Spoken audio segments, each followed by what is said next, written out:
ለሰው የከበረ ሀብት ትጋት ነው። ትጉ ሰው ስማርት ሰው ነው። ሊያድግባቸው የሚችላቸውን አጋጣሚዎች ሁሉ በመጠቀም ራሱን ያሳድጋል። ትጋት ማለት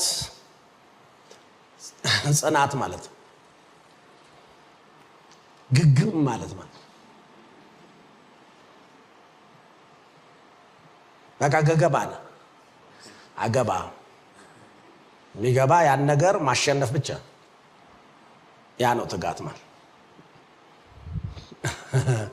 እተጋለው አልተጋም የምትሉት አንድን ነገር ስንት ጊዜ ማድረግ ትችላለህ በሚለው አትመልሱ፣ በልባችሁ ግን መልሱ። ምን አይነት ሰው ነኝ?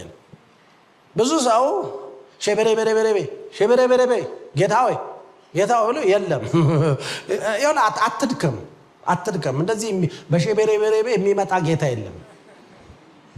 ዶንት ሳፈር ዶንት ሳፈር just go ahead and somewhere አጎትን ጠይቅ፣ አክስትን ምናምን ከተማከርና የሆነ ቦታ ሄድ እንጂ don't try it። እግዚአብሔር እንደዚህ አይነት አምላክ አይደለም። It will cost you everything. Then finally he will give you everything. ሁሉን ካስጣለ በኋላ ሁሉን ነገር ይሰጣል።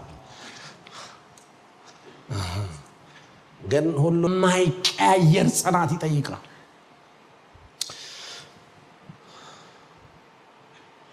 ትጋት ወይም ጽናት አንድ ሰው ጥንቃቄ የተሞላበት ጠንካራ ጽናትና ቀጣይነት ያለው ስራ እንዲያከናውን ያስችለዋል።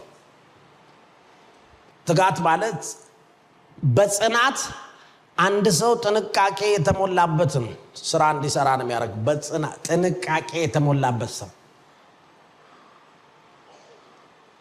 ጠንካራ ጽናት ነው።